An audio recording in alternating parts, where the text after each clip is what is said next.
Jeshi la Polisi mkoa wa Songwe linatoa taarifa kwa umma kwamba mnamo tarehe 30 mwezi Disemba mwaka huu majira alfajiri saa 9:30 asubuhi liliripotiwa tukio la mauaji ya mwananchi kwa jina William Mwampashi mwenye umri wa miaka 45, mlinzi ambaye alishambuliwa na watu wanaodhaniwa kuwa ni majambazi kwa kutumia kitu chenye ncha kali.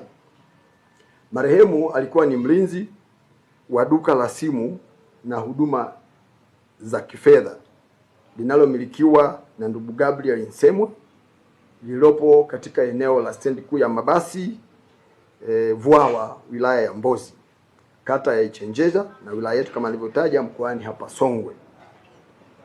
Kufuatia tukio hilo, Jeshi la Polisi mkoa wa Songwe lilianza mara moja uchunguzi na ufuatiliaji wa kina kwa kutumia taarifa za kiintelijensia na raia wema ili kuwabaini na kuwakamata wahusika wa tukio hilo.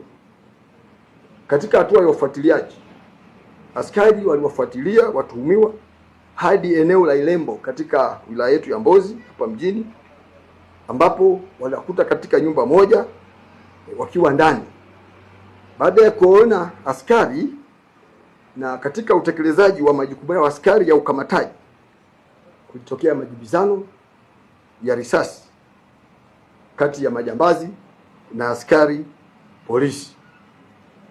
Na katika tukio hilo askari kwa umahiri walifanikiwa kuwajeruhi majambazi 4 ambao wengine wamefahamika kwa jina moja na mmoja tumeyapata majina yote mawili, ambao walifariki wakati wanapatiwa matibabu katika hospitali ya wilaya ya Mbozi, ambao majina yao ni kama ifuatavyo.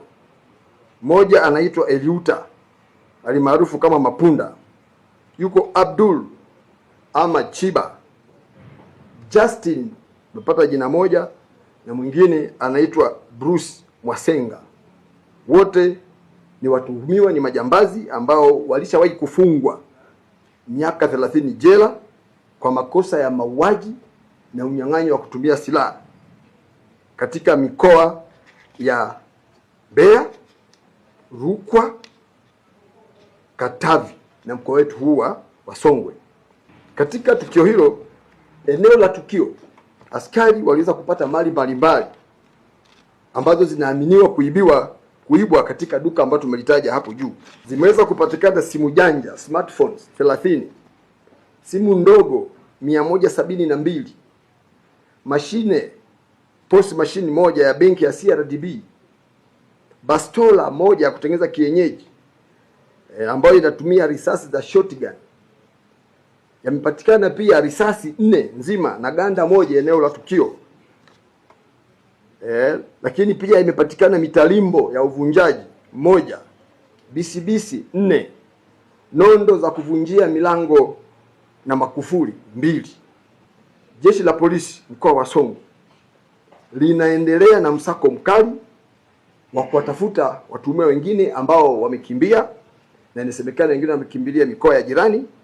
Kwa kushirikiana na mikoa yetu ya jirani, tunaendelea na kufuatilia hao watuhumiwa ili waweze kukamatwa na hatua stahiki za kisheria ziweze kuchukuliwa dhidi yao.